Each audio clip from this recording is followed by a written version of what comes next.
the intellectual and political legacies of the Enlightenment endure in our times, whether we aspire to orient ourselves by them or contest their claims.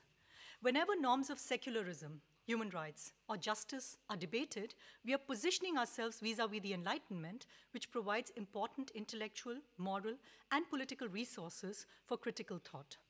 In the face of feudality, violence, prejudice, and subservience to authority, the Enlightenment intellectuals enunciate ideals of equality, rights, and rationality as a way out of domination towards freedom. Contesting traditionalism, authoritarianism, and the legitimization of social inequalities, the Enlightenment, it is claimed, inspired radical movements like the French and Haitian Revolution, while influencing progressive political thought, including liberalism and socialism, even as it continues to inspire contemporary social and political movements.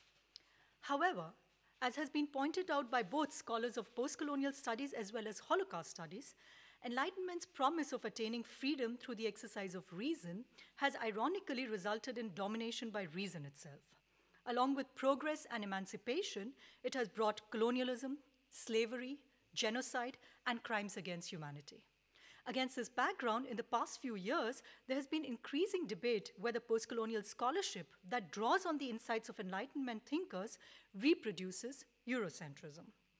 Especially Latin American scholars like Walter Mignolo and Ramon Grossfugel, namely proponents of the decolonial approach, categorically reject the Enlightenment as harbinger of exploitation and destruction in the form of colonialism and capitalism, and critique the ideological erasures and hollow claims of the emancipatory nature of the Enlightenment. They advocate a return to uncontaminated, non-Eurocentric, indigenous cosmologies. On the other hand, there have been critics within the field of postcolonial studies who contest the homogenization of the Enlightenment by attributing to it a singularity of purpose and unity of ideas. For instance, Deepesh Chakravarty in this context remarks that the Enlightenment is, and I quote him, an imaginary figure that remains deeply embedded in cliched and shorthand forms in some everyday habits of thought, end of quote.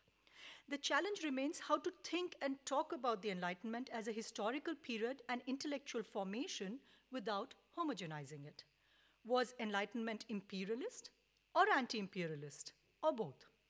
Against this background, my talk engages with the contradictory consequences of the Enlightenment for the postcolonial world. Instead of a polemical dismissal of the Enlightenment, the effort is to conceptually reposition the role in processes of decolonization, even as the Enlightenment itself must be decolonized.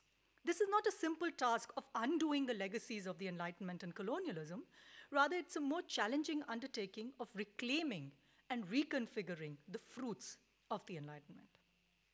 Beginning in the first section with the critics of the Enlightenment, most notably the scholars of the Frankfurt School, postmodernists, feminists, and postcolonial theorists who point to the pernicious consequences of the Enlightenment, the second section of my talk moves to the defendants of the Enlightenment, who hope to bring to light the long-neglected anti-imperialist impulses of 18th century political thought with particular focus, and now hold your breath, German Enlightenment.